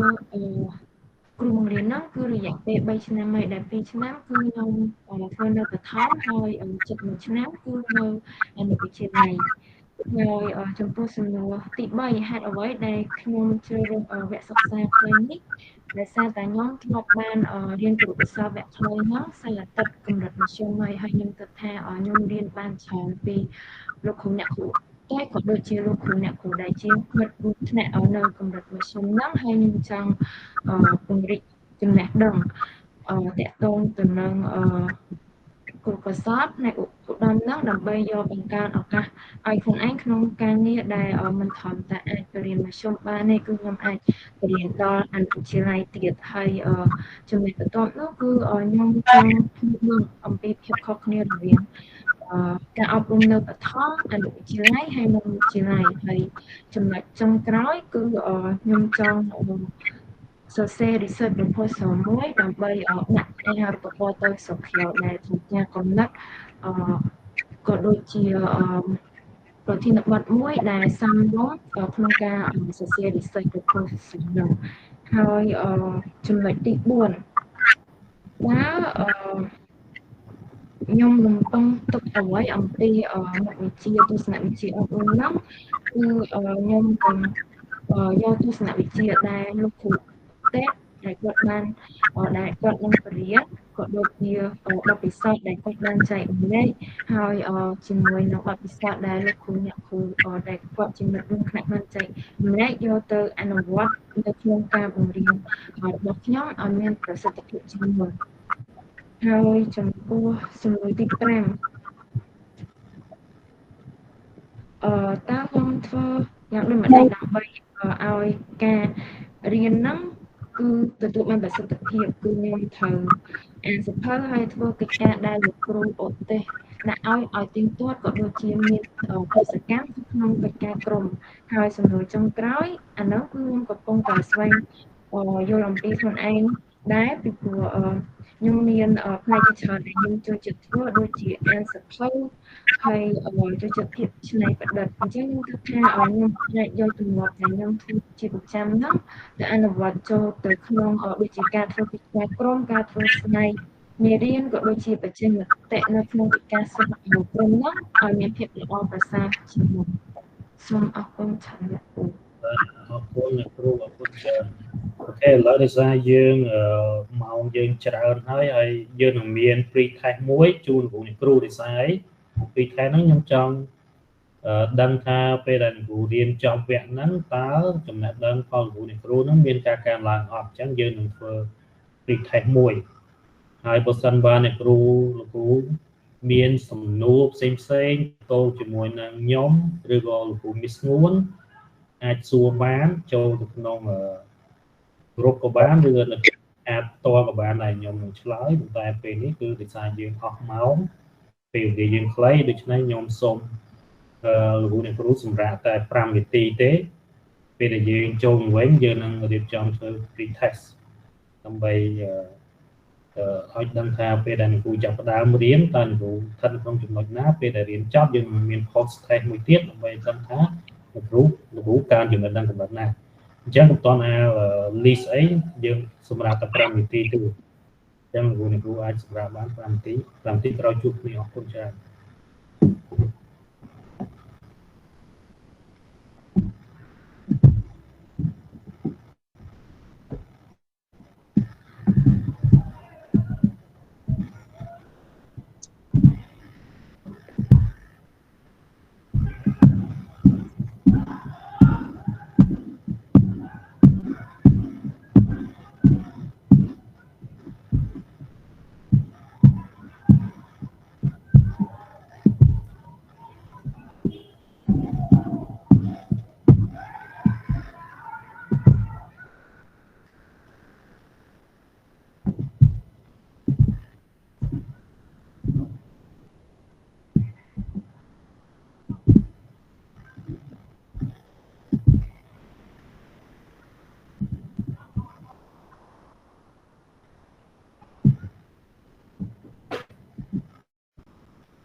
យើងពុកពេលដែលធ្វើ pre test ហើយឲ្យគាត់សម្រាប់ទៅ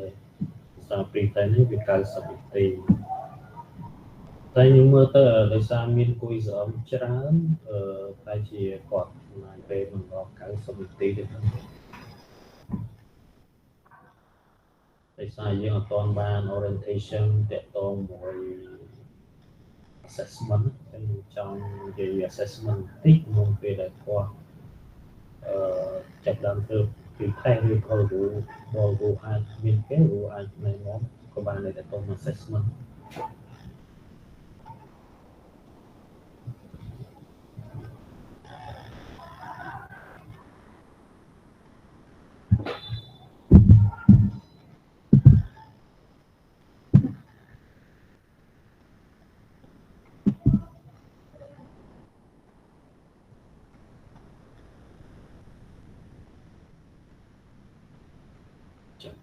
អ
គេជំរាបសួរម្ដងទៀតលោកអ្នកគ្រូយើងត្រឡប់មកវិញហើយដោយសារឥឡូវវាមក7 10 បាទសួរលោកគ្រូបាទអញ្ចឹងយើង start ឡើងវិញហើយអូខេជាស្រ័យលោកគ្រូខ្ញុំអាចសុំបិទកាមេរ៉ាតិចបានទេលោកគ្រូដោយសារទូរស័ព្ទអស់មកអញ្ចឹងស្អីស្អាតបាទឈរបាទអញ្ចឹងមុននឹងនិយាយពីpre test ខ្ញុំទុកពេលឲ្យលោកអ្នកគ្រូធ្វើប៉ុន្តែខ្ញុំសូមណែនាំតាក់ទងមួយ assessment បន្តិចចំណាយពេលប្រហែល15នាទីដោយសារបើសិនមកយើងអត់បាននិយាយ assessment ម៉ោងទី1អាហ្នឹងលោកអ្នកគ្រូពិបាកថានឹងធ្វើម៉េចដើម្បីទទួលបានបន្ទុកល្អនៅក្នុងវគ្គសិក្សាយើងអញ្ចឹងខ្ញុំសូមពេលតែបន្តិចទេ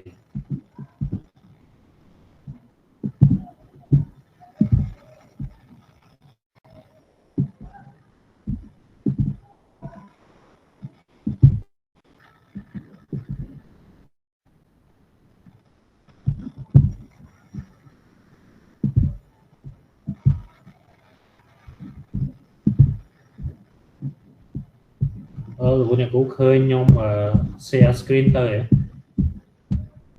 អត់ទាន់ឃើញលោកគ្រូអត់ឃើញផងលោកគ្រូអត់ឃើញលោកគ្រូអត់ឃើញ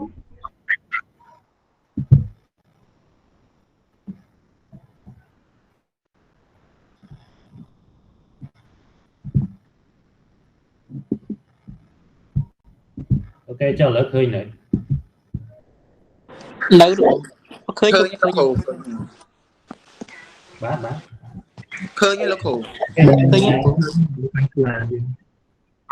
តែតោះជាមួយនឹង course online នេះខ្ញុំអធិស្ឋានដែរដោយសារសរសេរមានលេខអង់គ្លេសខ្លះដោយសារយើងអត់ទាន់ដោយសារមិនបានប្រើលេខអង់គ្លេសសភៅគោលវាជាភាសាអង់គ្លេសអញ្ចឹងយើងមានការលាយភាសាអង់គ្លេសខ្លះហើយខ្ញុំនឹងផកឯកសារហ្នឹងខ្ញុំដាក់ចូលក្នុង Google Classroom អញ្ចឹងលោកគ្រូអាចចូលទៅមើលបានប៉ុន្តែខ្ញុំអត់អានលំអិតទេខ្ញុំគ្រាន់តែចង់បង្ហាញទាក់ទងមួយ assessment អញ្ចឹង assessment នេះ assessment លោកអ្នកគ្រូតើធ្វើម៉េចដើម្បីទទួលបានបន្ទុកល្អក្នុងវគ្គសិក្សាយើងនេះគឺបន្ទុកយើងនេះគឺវាចែកចែងជា4ផ្នែកផ្នែកទី1លោកអ្នកគ្រូចូលរួមសកម្មភាពយើងហ្នឹងគឺបាន 10% ហ្នឹងស្មើនឹង10បន្ទុកដល់ហើយអនុញ្ញាតឲ្យអវត្តមានឈប់បានតែ2ដងឯ2ដងគឺស្មើនឹង6ម៉ោងដោយសារយើងរៀនរយៈពេលយើងខ្លីដូច្នេះការអនុញ្ញាតឲ្យឈប់ក៏ខ្លីដែរដើម្បីកុំឲ្យគ្រូឈប់ទៅគឺយើងបាត់នៅព័ត៌មានជាងតាមពាក្យតន់អញ្ចឹងគេអនុញ្ញាតឲ្យឈប់តែ2ដងស្មើនឹង6ម៉ោងហ្នឹងហើយសកម្មភាពចូលរៀននៅក្នុងថ្នាក់គឺក្នុងវគ្គនេះគឺយើងបំផុសឲ្យមានការចូលរួមចែករំលែកចំណេះដឹងច្រើនមានន័យថាកូនសិស្សត្រូវនិយាយច្រើនជាងគ្រូគឺដូច្នេះហើយយើងឲ្យបន្ទុកទៅលើសកម្មភាពនៅក្នុងថ្នាក់រៀនហ្នឹងបានរហូតដល់ 20% អានេះជាបន្ទុកបុគ្គលមានន័យថាបើសិនមកយើងចែករំលែកបានច្រើនក្នុងថ្នាក់គឺយើងនឹងទទួលបានបន្ទុកខ្ពស់បាន 20% ឬក៏ 19% 18% ទៅតាមជាក់ស្ដែងហើយមួយទៀតយើងនឹងមាន assignment យើងនឹងមាន major assignment ឲ្យលោកអ្នកគ្រូធ្វើជាក្រុមឬក៏ជាបុគ្គលគឺអាហ្នឹងគឺទទួលបាននៅ 30% បូកជាមួយនឹង presentation បាន 30% ហើយចុងក្រោយយើងនឹងធ្វើការប្រឡងបញ្ចប់គឺបាន 40% អូខេអញ្ចឹង assessment ហ្នឹងមានប៉ុណ្្នឹងលោកអ្នកគ្រូមានចម្ងល់អីហ៎អាចទៅមើលបន្ថែមនៅក្នុង Google Classroom បាទលោកគ្រូបាទហើយចង់បង្ហាញបន្តិចទៀតអានេះសភៅគោលផងយើងណាដែលខ្ញុំបានផុសនៅក្នុង Google Classroom ហើយអញ្ចឹងឈ្មោះវាគឺ Foundation of Education នៅក្នុងហ្នឹងគឺគេនិយាយ philosophy of education ហ្នឹងអញ្ចឹងអ្នកគ្រូអាចទៅ download ដើម្បីត្រៀមនៅក្នុងការរៀនមេរៀនមួយអញ្ចឹងមេរៀនហ្នឹងមាននៅក្នុង course online ហើយអញ្ចឹងលោកអ្នកគ្រូខ្ញុំស្នើសុំឲ្យមានការអានមេរៀនមុនពេលយើងចាប់ផ្ដើមរៀននៅ online ដើម្បីឲ្យលោកអ្នកគ្រូងាយទទួលយកនៅចំណេះដឹងថ្មីចេញពីសភៅហ្នឹងអញ្ចឹងខ្ញុំមានបន្ថែមតែប៉ុណ្្នឹងទេលោកគ្រូមានសំណួរអី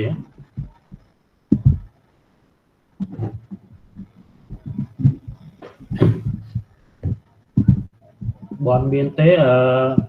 ខ្ញុំនឹងផ្ញើ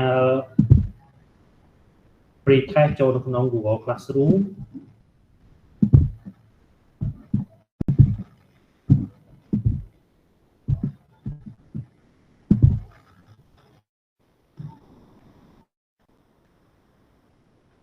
អូខេ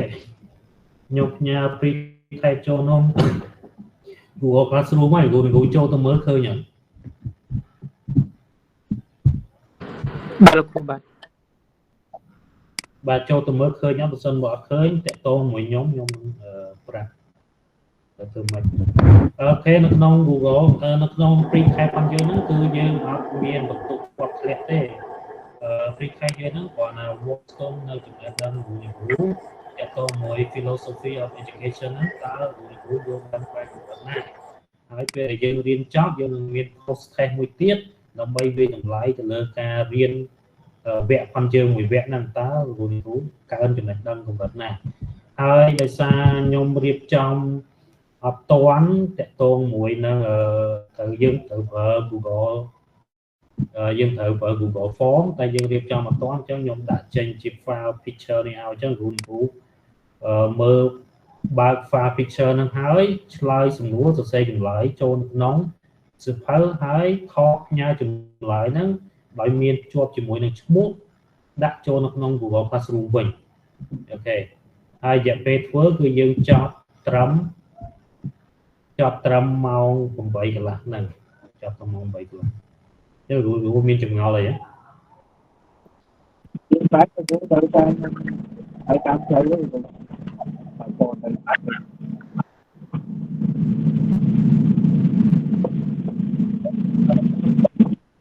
លោកយើងសួរលោកគ្រូបាទលោកគ្រូលើខ្ញុំច្បាស់លឺឲ្យមិញស្ដាប់អត់បានលឺអត់ច្បាស់តែឥឡូវលឺអូខេអត់លោកគ្រូអធិស្ឋានដោយសារខ្ញុំវងធ្វើដំណើរទៅភ្នំពេញចឹងអូខេពីផ្សេងនេះអាចក្រោយបានទេចំពោះលោកគ្រូសុភីខ្ញុំពជាឲ្យដល់ព្រឹកស្អែកបានទេព្រឹកស្អែកបាទលោកគ្រូតាមយប់ហ្នឹងម៉ោង 12 យប់ខ្ញុំអត់បិទ classroom ទេបើសិនមកខ្ញុំបិទ turn in វិញអត់កើតទេបាទអញ្ចឹងអាចស្ទាន់ទេយប់ហ្នឹងហើយជាតន់គ្រូព្រោះទៅដល់ពេញហើយជាខ្ទង់មកដល់បាទអូខេចំណាយពេលវា1 ម៉ោងហ្នឹងបានតែអូខេអញ្ចឹងមានគ្រូមានអីផ្សេងទៀតទេបាទមានសួរលោកគ្រូបាទលោកគ្រូខ្ញុំបានឃើញ free test ហើយជា picture ហើយលោកគ្រូទុកពេលឲ្យធ្វើរយៈពេលប្រហែលនាទីទេលោកគ្រូរយៈពេលធ្វើគឺចប់រយៈពេលធ្វើ1 ម៉ោងចប់ទៅម៉ោង 8 កន្លះម៉ោង 8 កន្លះមានន័យថាយើងធ្វើ free test ចប់យើងចប់ថ្នាក់រៀនតែម្ដងឬក៏មិនទេគ្រូ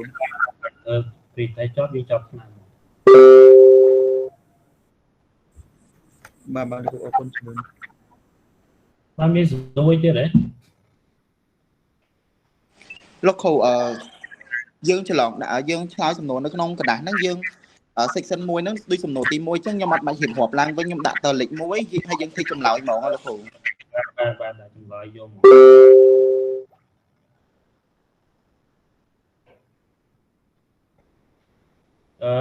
for free test ហ្នឹងមិនបាច់ភ័យទេមិនបាច់ចាំ series ពេកដោយសារគ្រាន់តែចង់វាស់ចំណេះដឹងអញ្ចឹងគ្រូបាច់បារម្ភទេថាបានបន្ទុកទីពេកខ្លាចធ្លាក់អីអត់ទេគ្រាន់តែចង់វាស់ស្ទង់ចំណេះដឹងទេអូខេអញ្ចឹងមានសំណួរអីទៀតបើអត់មានទេខ្ញុំសូមបិទ Google Meet ប៉ុន្តែខ្ញុំ stand by ជាមួយនឹងលោកអ្នកគ្រូនៅក្នុង group Telegram អញ្ចឹងបើសិនបើមានសំណួរអីផ្សេងៗអាចសួរក្នុង group Telegram បានជំរាបសួរលោកគ្រូខ្ញុំសូមសួរមួយទៀតទឹកចម្លើយបើយើងអត់ចេះផ្ញើនឹង Google នេះយើងអាចផ្ញើចូល Telegram បានទេគ្រូអូខេមកផ្ញើអត់ចេញចាំផ្ញើចូល Telegram របស់ខ្ញុំផ្ទាល់មកបាទជាយាម turn in ចូលក្នុង Google Classroom ភាសាវាមានឯកសារក្នុងហ្នឹងគ្រូពេលយើង turn in ទៅវាជាប់ក្នុងអត់ដឹងពីរបៀបផ្ញើរូបភាពចូល Google Classroom ទេគ្រូអាហ្នឹងថាទៅយើងចុចយើងថតហើយយើងចូលនៅក្នុងកន្លែងពាក្យមានពាក្យ turn in ហ្នឹងតែឡើងមុខ turn in ហ្នឹងមានពាក្យ attach ចឹងយើង attach file ផងយើងមកចូលទៅហើយចាំយើង turn in មកវិញបាទតែហើយទៅបានចាំដល់ក្នុង Telegram យើងមកបាទអរគុណច្រើនចាលោកគ្រូសុំលោកគ្រូសុំជួយប្រាប់កន្លែង sign in submit ឯកសារហ្នឹងផងលោកគ្រូចូលចុចចំណុចណាដែរលោកគ្រូ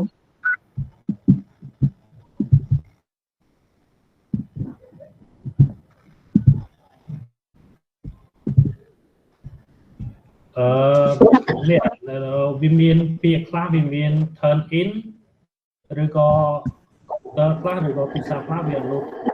turn in ហ្នឹងលោកគ្រូគ្រូនិយាយសិស្សប្រើ AI ឆ្លើយគឺខ្ញុំប្រាប់ណាឡើយ AI ច្រើនណាដូចខ្ញុំបញ្ជាក់ចឹងនេះគ្រាន់តែតេស្តចង់នៅសមត្ថភាពទេបាទខ្ញុំវាគាត់ចង់ទៅសមត្ថភាពគ្រូមុនរៀនវគ្គហ្នឹងចេះប៉ុណ្ណាទេអត់អីទេខ្ញុំចង់បញ្ជាក់គ្រូយើងមានក្រុម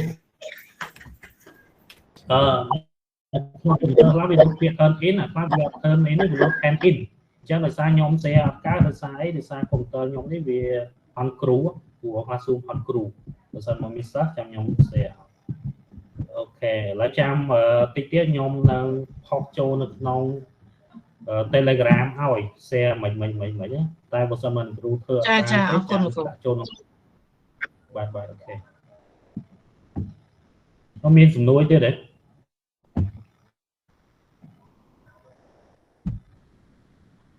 អស់ហើយលោកគ្រូបងខ្ញុំសូមជំរាបលាគ្រូទាំងអស់គ្នាហើយយើងជួបគ្នានៅថ្ងៃស្អែកហើយកុំភ្លេចបាទកុំភ្លេច submit បាទអរគុណច្រើនអរគុណច្រើនលោកគ្រូហើយថ្ងៃនេះ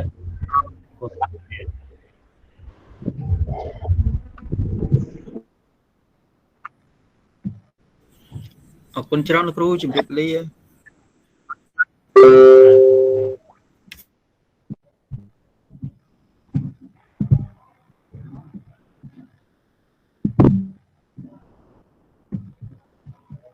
អរគុណហើយលោកគ្រូជំរាបលាលោកគ្រូអរគុណច្រើន